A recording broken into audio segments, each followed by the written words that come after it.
Stop saying she stole it. Because in the next 60 seconds, everything they thought they knew would collapse in a way no one in that room was ready for. The air inside the upscale Manhattan retail store froze the moment William Harrington's voice cut through the background noise like a blade. She stole it, he said again, slower this time, as if repetition alone could turn accusation into fact.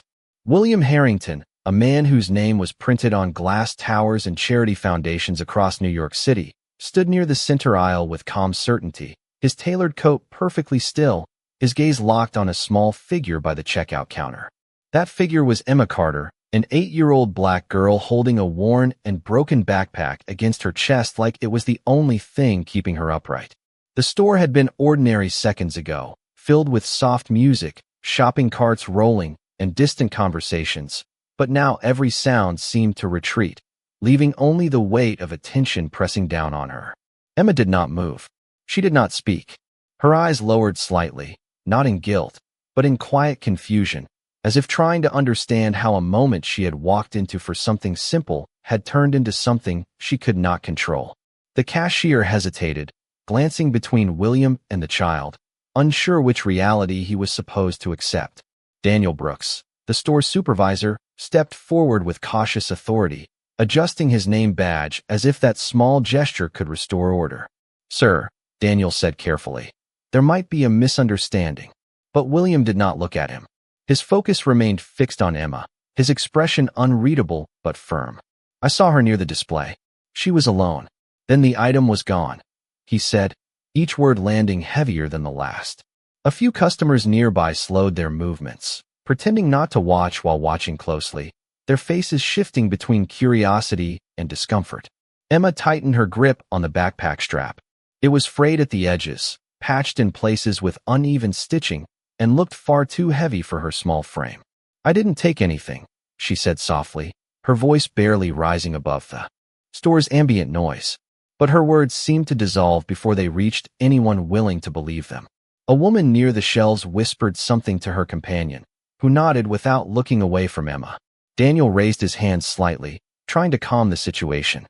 "We can check the cameras," he suggested, but William gave a small shake of his head, already convinced that proof was unnecessary. "There's no need," William said. "Children like her don't end up here by accident." The sentence hung in the air longer than it should have, shifting something subtle in the room, something that made even the neutral observers uneasy. Emma looked down at the broken zipper of her backpack, her fingers tracing the frayed seam as if grounding herself in something physical. Her voice came again, quieter but steadier this time. "You can look inside if you want." That was when the room shifted. Daniel blinked, surprised by her offer, while William narrowed his eyes slightly, as though considering whether this was a trick or desperation.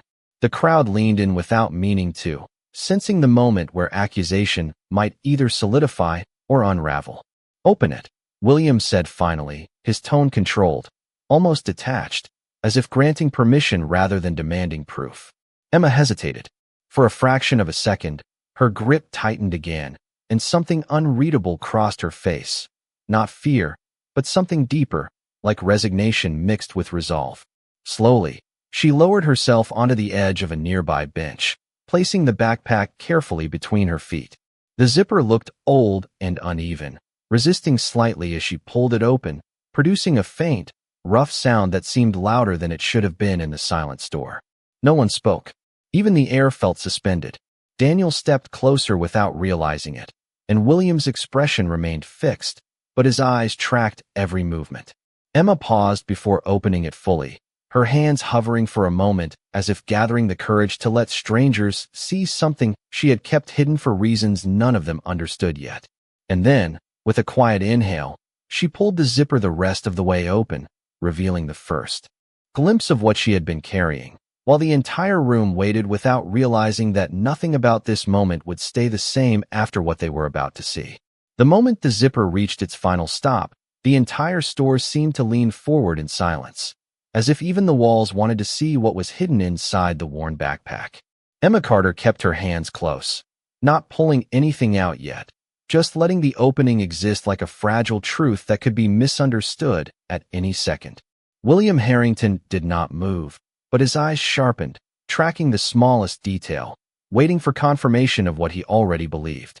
Daniel Brooks stood slightly to the side, his posture uncertain now, the confidence he had carried earlier replaced by hesitation he could not fully explain.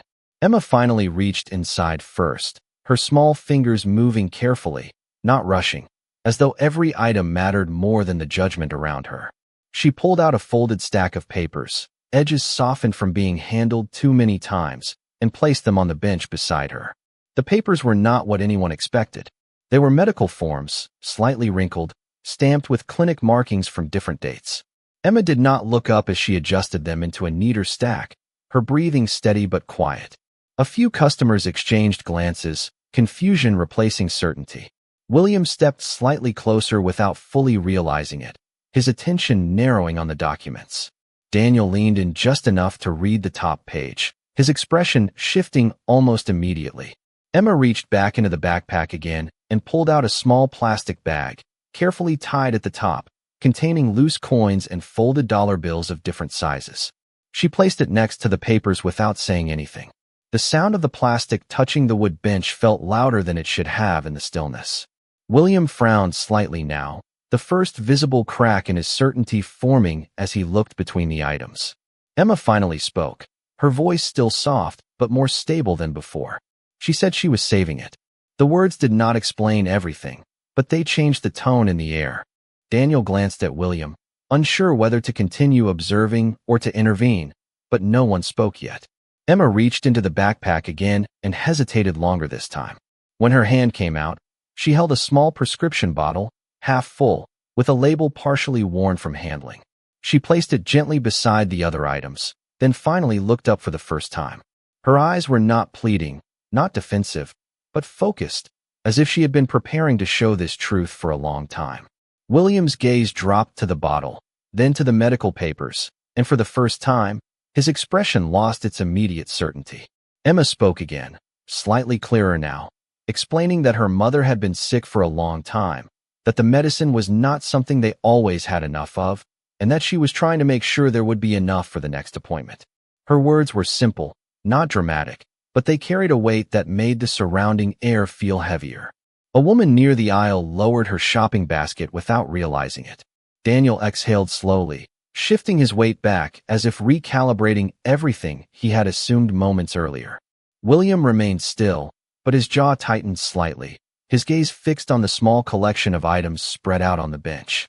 Emma reached into the backpack one last time and pulled out a small photograph, slightly bent at one corner. She held it for a moment before placing it down carefully. In the photo was a woman lying in a hospital bed, connected to a simple monitor, smiling faintly despite the exhaustion in her eyes. The image did not need explanation. The silence in the store changed again, this time becoming something closer to discomfort mixed with realization. William looked at the photograph longer than anything else, his expression no longer certain, his earlier assumption now visibly unstable. Emma did not say anything further. She simply sat beside the open backpack, her hands resting on her lap, as if she had shown everything she could without asking for anything in return.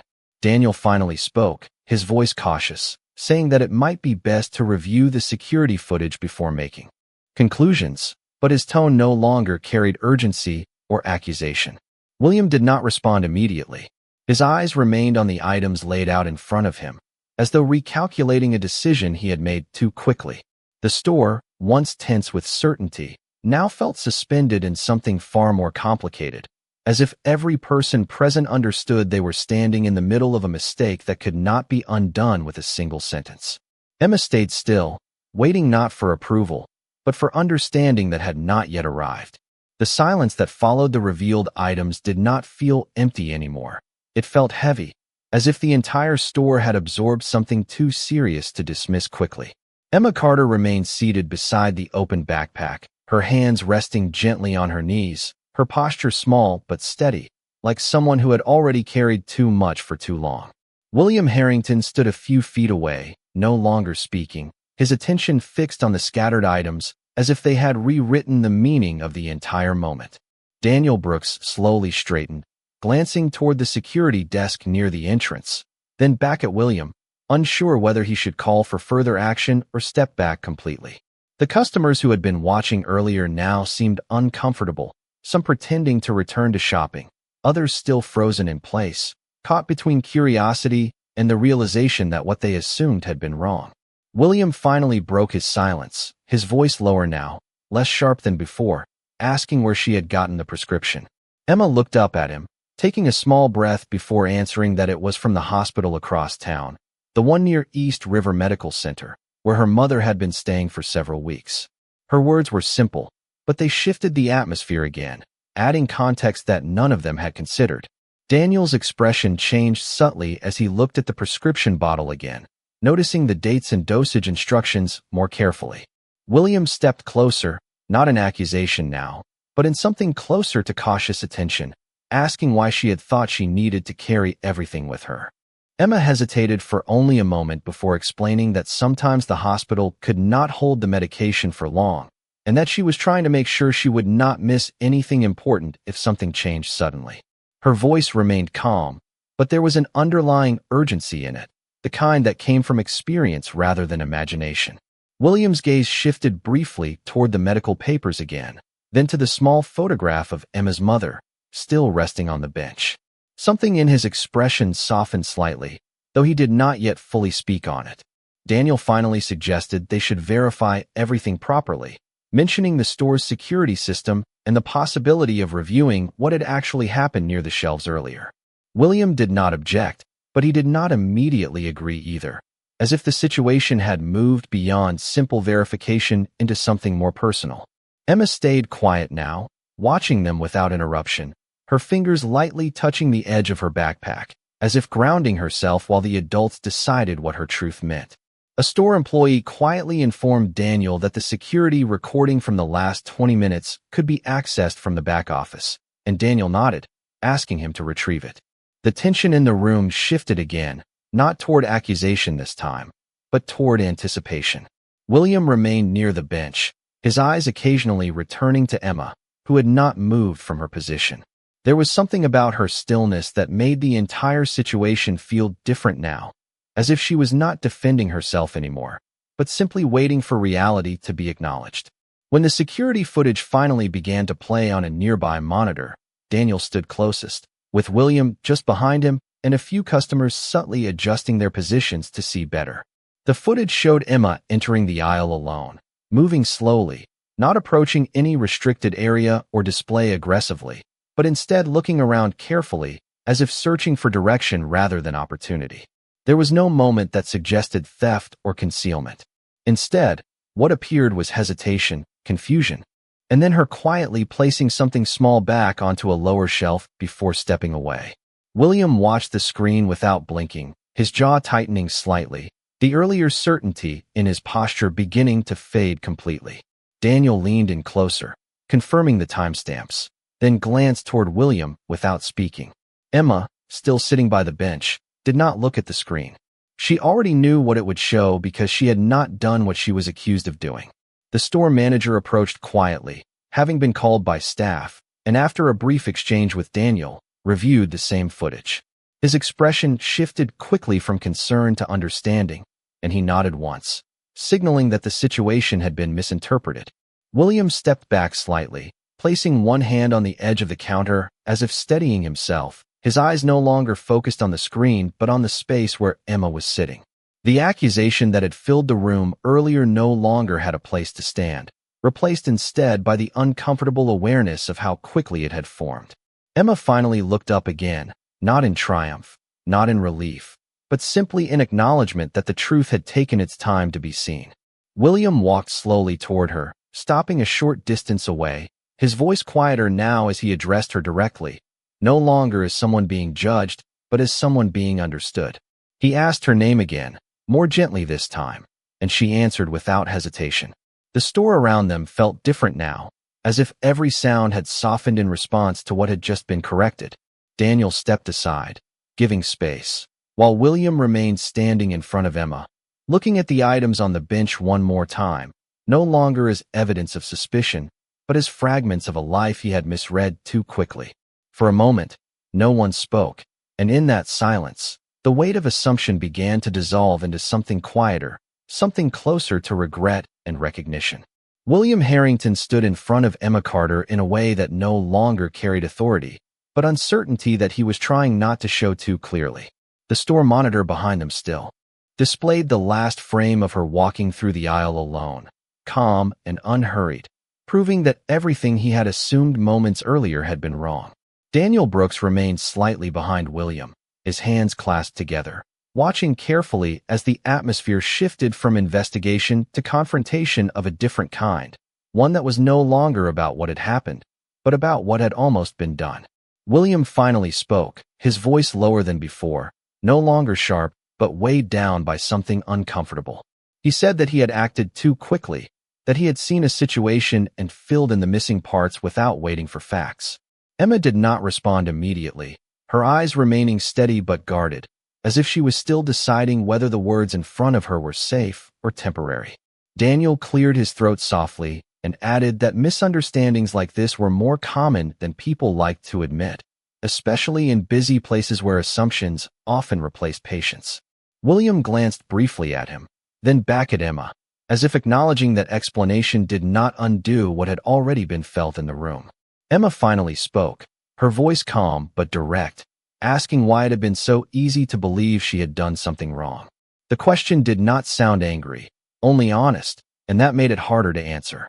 William hesitated for a moment, then admitted that sometimes people make judgments based on what they think they see rather than what is actually in front of them. He paused after saying it, as if realizing how incomplete that explanation sounded even to himself. Daniel shifted his weight slightly, looking down at the floor for a brief moment before adding that store policy required investigation before conclusions, but he also admitted that in practice, emotions often moved faster than procedures. Emma listened without interrupting, her small hands resting on the edge of the bench where her backpack remained open. The items inside were still visible, the medical papers slightly disordered now, the prescription bottle catching light from above, and the small photograph resting closest to her. William's gaze followed hers, and for a moment he seemed less like a billionaire and more like someone trying to understand how distance had formed between his certainty and reality in such a short amount of time. He asked her gently how long her mother had been sick, and Emma answered that it had been many months, long enough for hospital visits to become routine and for waiting rooms to feel more familiar than home. Her voice did not shake, but there was a quiet heaviness in it that made the surrounding silence feel deeper. Daniel stepped slightly closer to the bench, asking if she had been alone while managing everything, and Emma nodded, explaining that most days she had no choice but to handle small things on her own because there was no one else close enough to help every time. William looked away for a moment when she said that, as if the simplicity of her answer carried more weight than anything else spoken so far. A store employee quietly approached Daniel, speaking briefly about updating the incident report, but Daniel only nodded without taking his eyes off the situation. William finally said that he regretted how quickly he had spoken earlier, and although the words were simple, they carried a tone that suggested he understood they were not enough to erase what had already been felt. Emma looked at him directly now, not with accusation, but with something closer to quiet observation, as if she was trying to understand whether regret meant change or only discomfort. William seemed to notice that look and added that he should have asked questions first instead of making assumptions, and that he was sorry for the way it had made her feel. The apology hung in the air without immediate response. Daniel glanced between them, sensing that something important was still unresolved even if the factual misunderstanding had been corrected. Emma finally spoke again, saying that being questioned was not what hurt the most, but being decided without being heard. Her words were soft but clear, and they settled over the group like something no one could easily respond to. William nodded slowly, acknowledging the difference she had just drawn, and for the first time since the moment began, he did not try to defend anything. The store around them remained quiet, customers no longer pretending not to watch, fully aware now that what they were witnessing was no longer about suspicion or proof, but about the weight of being seen incorrectly and the difficulty of correcting it once it had already happened.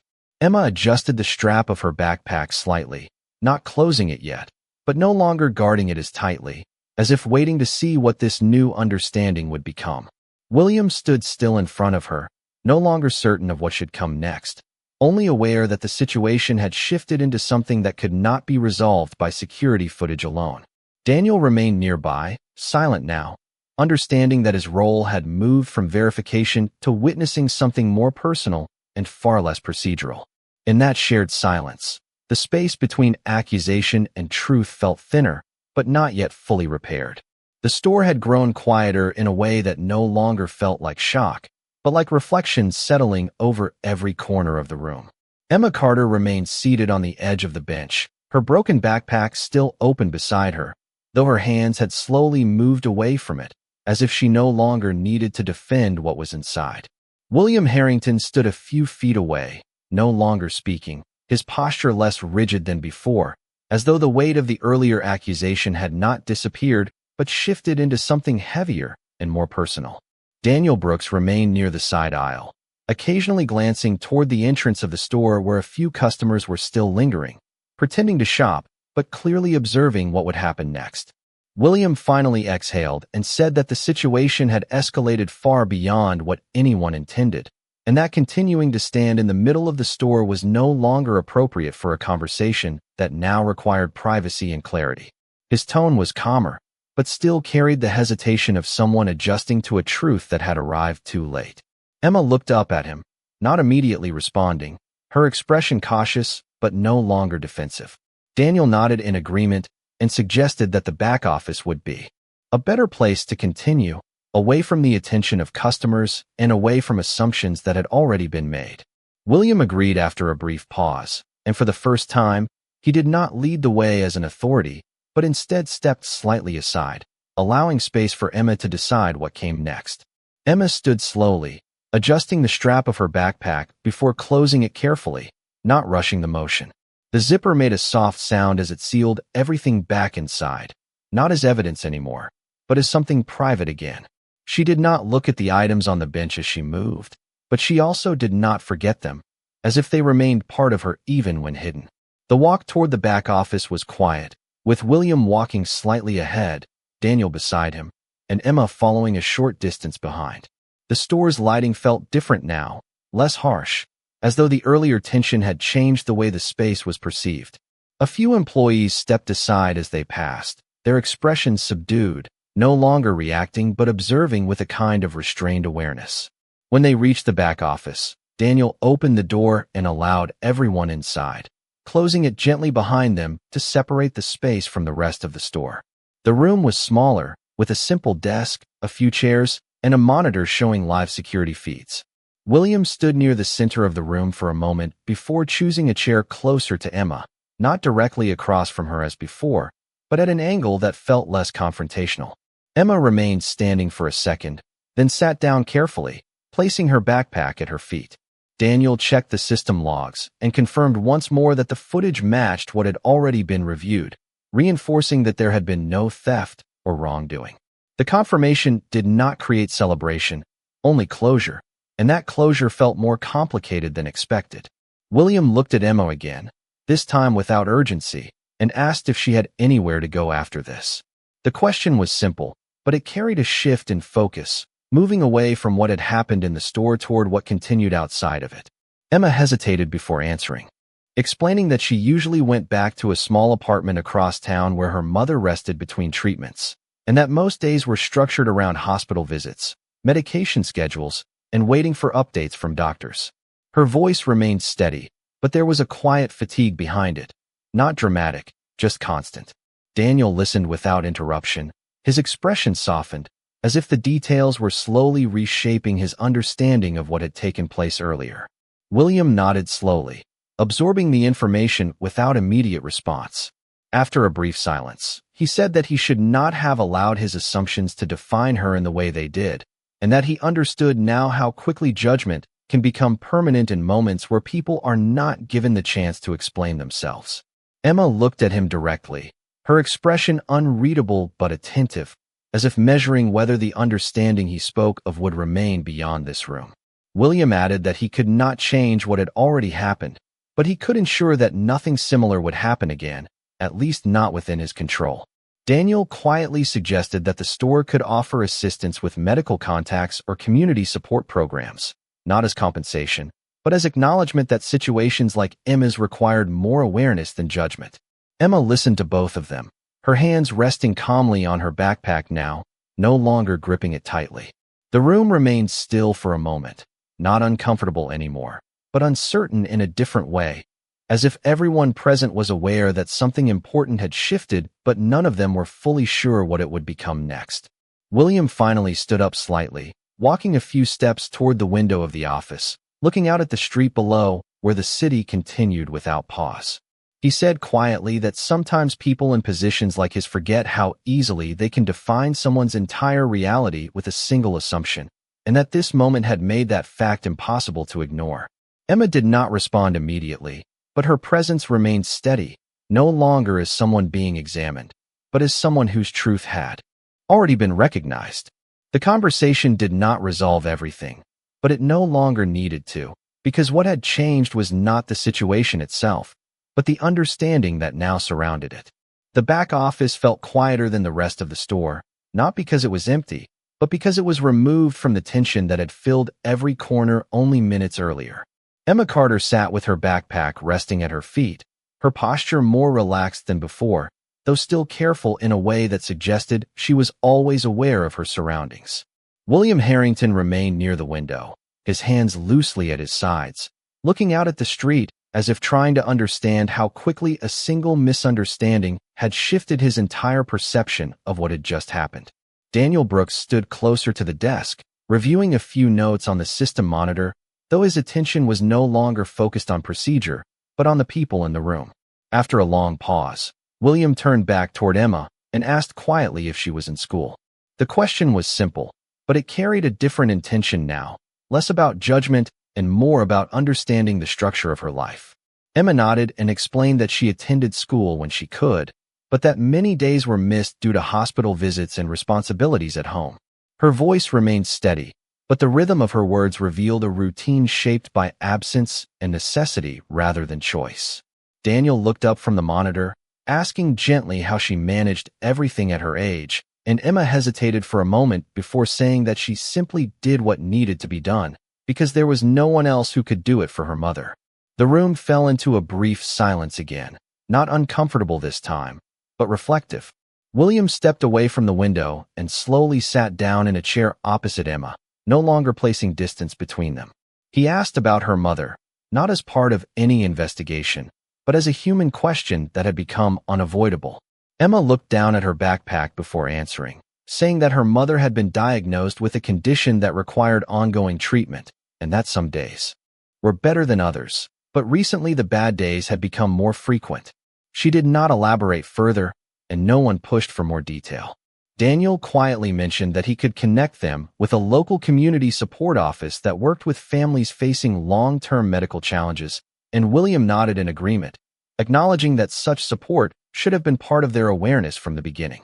Emma listened carefully but did not respond immediately, as if processing whether offers of help were real or temporary. William noticed her hesitation and said that he understood why trust might not come easily after what had happened earlier, and that he would not expect her to accept anything immediately. His tone was different now, less authoritative and more measured, as if he was no longer speaking from position, but from reflection. Emma finally looked up at him and asked quietly why people in places like the store assumed things so quickly without asking questions first. The question was not accusatory, but it carried the weight of experience. William took a moment before answering, admitting that people often rely on first impressions because it feels faster than understanding, but that speed often replaces accuracy, and assumptions can become unfair very easily. Daniel added that systems are supposed to prevent that, but people still fill in gaps with their own expectations, especially when they do not take time to listen. Emma nodded slightly, as if confirming something she had already learned long before this moment. There was another pause, longer this time, during which the earlier tension felt distant but not forgotten. William then said that he would like to ensure she had access to proper support moving forward, not because of what had been assumed earlier, but because of what had now been understood. Emma did not answer immediately, but she adjusted the strap of her backpack, a small motion that suggested she was considering the weight of what was being offered. Daniel quietly suggested that no decision needed to be made right away, and that sometimes information itself was enough to begin with. William agreed and added that if she ever needed assistance, she should not hesitate to reach out through the store's management, and he would make sure it reached the right place. Emma looked at him for a long moment, then gave a small nod, not of agreement, but of acknowledgement that she had heard him. The atmosphere in the room had changed significantly from when they first entered it. What had begun as correction of a misunderstanding had become something more layered, something that touched on responsibility, awareness, and the distance between people who rarely meet in the same space under equal circumstances. William stood again and walked slowly toward the desk, placing his hands on it for a moment as if grounding himself before speaking again. He said quietly that he would be revisiting how situations like this were handled in his company's retail locations, not because of policy alone, but because of what he had just experienced personally. Daniel nodded, understanding that this was no longer just about a single store incident, but about how quickly perception can override truth in everyday environments. Emma remained seated, listening but no longer tense, as if the room had finally stopped moving against her. For the first time since entering the store, she was not being evaluated or questioned, but simply included in a conversation that no longer required her to prove anything. The silence that followed was not empty, but steady, like something that had settled into place after being unsettled for too long. The conversation in the back office had slowly shifted from correction to reflection, and now it carried a quieter rhythm, as if everyone in the room had begun to understand that what had happened earlier was not an isolated mistake, but part of something larger and more familiar than anyone wanted to admit. Emma Carter remained seated in the same chair, her backpack still resting near her feet, her hands now loosely folded in her lap instead of holding onto anything for security. William Harrington stood near the desk again, but this time he was no longer pacing or searching for words, only observing the space between himself and Emma with a kind of thoughtful stillness. Daniel. Brooks checked the system monitor one last time before closing the file, confirming internally that the incident report would reflect a misunderstanding resolved through verification, not enforcement. William finally spoke again, his voice measured, saying that he wanted to ensure Emma did not feel like she was being pushed out of the situation now that the misunderstanding had been corrected. Emma looked up slightly, acknowledging the question without immediately answering, as if she was still adjusting to the idea that the conversation had moved from suspicion to consideration. After a brief pause, she said that she was used to situations ending quickly, usually without explanation, and that staying longer in a place where she had already been judged felt unfamiliar. The honesty of her words settled in the room without interruption. Daniel quietly said that no one should leave feeling unheard, especially when the situation had been proven otherwise. William nodded slowly, then said that he understood that feeling more clearly now than he had ever before, and that understanding it late did not make it less important. There was a brief silence again, but it no longer carried tension, only recognition. William then asked if Emma had someone waiting for her, and she answered that her mother would be resting at home and that she needed to return before evening medication time. The mention of medication shifted William's expression slightly, reminding him again of the reality behind the items he had seen earlier. Daniel offered to arrange transportation assistance through a partner service that worked with families leaving the area, and William immediately agreed, adding that it should be handled without delay or complication. Emma listened but did not respond right away, as if considering whether accepting help meant accepting something larger than just a ride home. After a moment, she gave a small nod, not out of dependence, but out of practicality, acknowledging that distance and time mattered more than pride in her current situation. William stepped away from the desk and walked toward the door, opening it slightly to signal that arrangements could begin. The store environment outside the office had returned to normal activity, but with a subtle shift in energy, as employees moved more quietly and customers no longer lingered in the same way as before. Daniel stepped out briefly to coordinate transportation, leaving William and Emma alone in the office for a short moment. William turned back toward her and said that earlier assumptions were something he would not forget, not because of guilt alone, but because they revealed how easily judgment can form when attention replaces understanding. Emma looked at him and said that people usually do not wait long enough to see the full picture, and that she had learned to expect that early in most situations she entered. Her tone was calm, not resentful, but shaped by experience. William nodded, accepting the truth of that observation without attempting to soften it. When Daniel returned, he confirmed that transportation would arrive within minutes, and that someone would escort Emma out through the side entrance to avoid unnecessary attention. Emma stood slowly, lifting her backpack and adjusting the strap once more. William also stood, but did not move closer, instead allowing space for departure.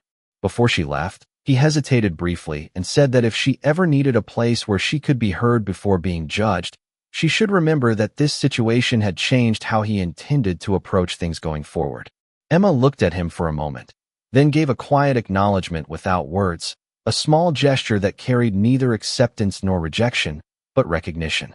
Daniel walked with her toward the side door, while William remained in the office, watching them leave. As the door closed behind them, the room felt different again, not because something had ended, but because something had shifted in a way that would not return to what it was before. Outside, the city continued moving at its usual pace, but for the people involved, the memory of what had just taken place remained present, shaping how each of them understood the distance between assumption and truth. The side entrance of the store opened with a soft mechanical click, and Emma Carter stepped out into the late afternoon air that felt cooler than the warm lights inside. The city noise returned immediately, cars passing along the street, distant voices, and the steady rhythm of New York moving forward as if nothing had happened inside the building behind her. Daniel Brooks walked beside her for a few steps, making sure she was guided toward the waiting transportation, while keeping a respectful distance that no longer carried the urgency of earlier confusion. Emma held her backpack close again, not tightly, but in a familiar way, as if it was less about protection now and more about habit. A black sedan had pulled up near the curb, arranged through the store's support contact, and a driver stood nearby waiting quietly. Daniel confirmed her name with the driver, then stepped back slightly, offering a small nod that suggested the situation was now in safe hands. Emma paused before getting into the vehicle, turning briefly toward the store entrance, where everything had begun only a short time earlier. The glass doors reflected only movement and light now, with no sign of the tension that had once filled the space. She looked at it for a moment, then turned away and entered the car without hesitation.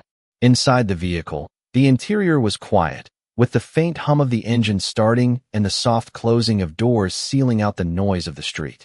Emma sat by the window, placing her backpack beside her carefully, and looked out as the city began to move past in slow motion.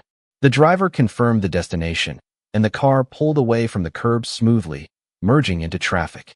As the vehicle moved forward, Emma's expression remained calm, but thoughtful, as if replaying the events in her mind not with emotion, but with understanding.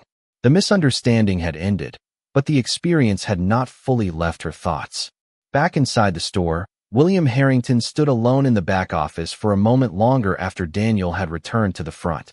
The monitor still displayed the last paused frame of footage, now irrelevant but still visible, a reminder of how quickly perception can become certainty. William looked at it without expression, then turned it off. The room felt quieter without the screen, but not lighter. He sat down slowly in the same chair he had used earlier, placing his hands together in front of him, not thinking about the transaction or the store operations, but about the sequence of events that had led from assumption to correction. Daniel re-entered briefly, confirming that the situation had been resolved externally and that no further action was required from staff. William nodded, acknowledging the update without looking up immediately. After Daniel left again, William remained seated, his attention no longer on procedure, but on memory. He replayed the moment he first spoke, the certainty in his voice, and how easily that certainty had collapsed when confronted with something he had not taken the time to understand.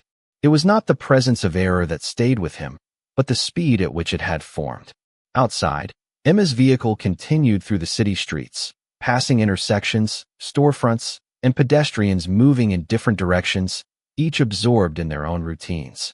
She watched quietly through the window, her reflection occasionally overlapping with the passing lights. At one point, she adjusted the strap of her backpack again, then rested her hands in her lap, no longer needing to hold anything tightly. The driver remained focused on the road, occasionally checking directions, while maintaining silence unless necessary. The ride was steady, uneventful, but not empty. For Emma, it was a transition from a place of being observed to a place of returning. Back at the store, William eventually stood and walked toward the window, looking out at the same street where the car had once been parked. He did not see Emma anymore, only the continuing flow of traffic and people who would never know what had taken place inside the building earlier that day. Daniel returned once more and mentioned that the store would log the incident internally for review, not as disciplinary action, but as procedural correction. William agreed, but added that it should also include reflection on how quickly conclusions had been drawn without verification, and Daniel acknowledged the importance of that. Note: as the evening approached, the store resumed its normal rhythm, but for those who had been present, the memory of the earlier moment remained subtly present, shaping the way they observed interactions around them. In the moving car, Emma leaned slightly against the window, her eyes following the fading light outside. She did not dwell on what had happened, but she understood it in a way that did not require repetition. It was another moment added to experiences she had already learned to navigate, where truth had to be shown rather than assumed. And as the city continued to stretch out in front of her, she remained steady, carrying her small backpack not as proof of anything anymore, but simply as part of her journey forward. The car continued moving through the city as the light outside slowly shifted toward evening, casting long reflections across the windows that blended with Emma Carter's quiet silhouette. She sat still, her backpack resting beside her, no longer treated like evidence or proof, but simply like something familiar she had carried through too many days. The streets outside passed in steady rhythm, traffic lights changing from green to red, pedestrians crossing intersections, and storefronts glowing softly as businesses prepared for the evening hours. Emma watched everything without urgency, her expression calm but thoughtful, as if the events of the day had settled into a place in her mind where they no longer needed to be replayed, but also could not be forgotten. The driver remained silent, focused on the road, allowing the quiet inside the vehicle to remain uninterrupted.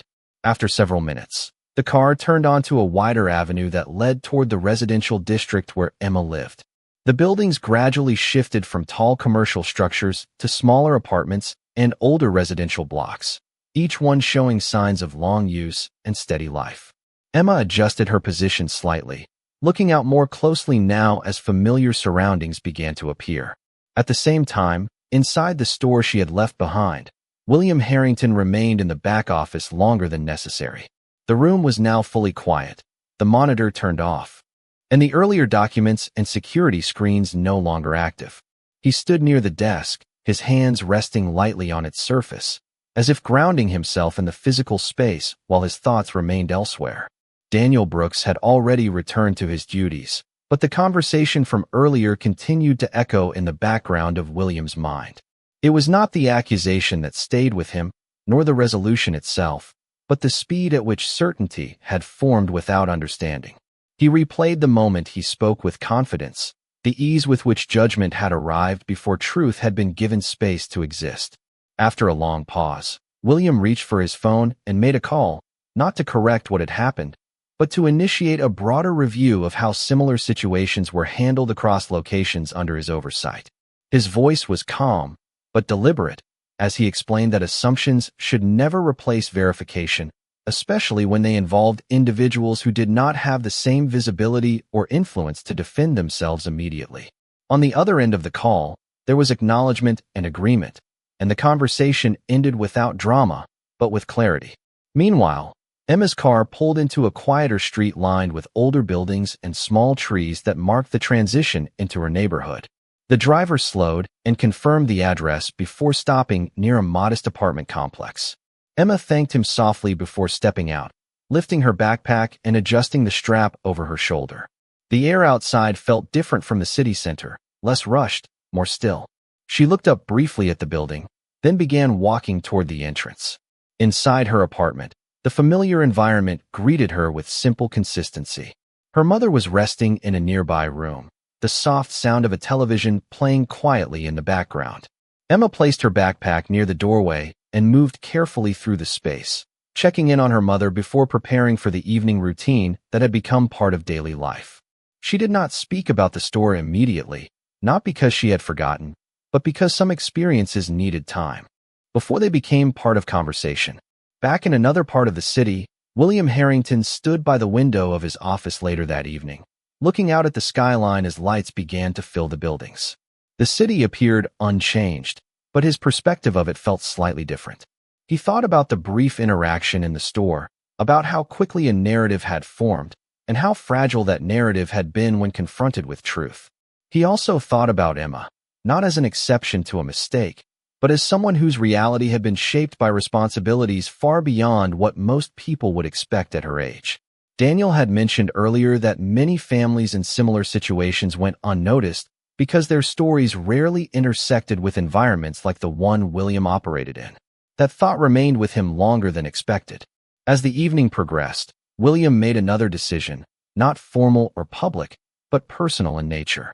He reviewed contacts related to community support programs and medical assistance networks, not as compensation for what had happened, but as an acknowledgement that awareness without action remained incomplete.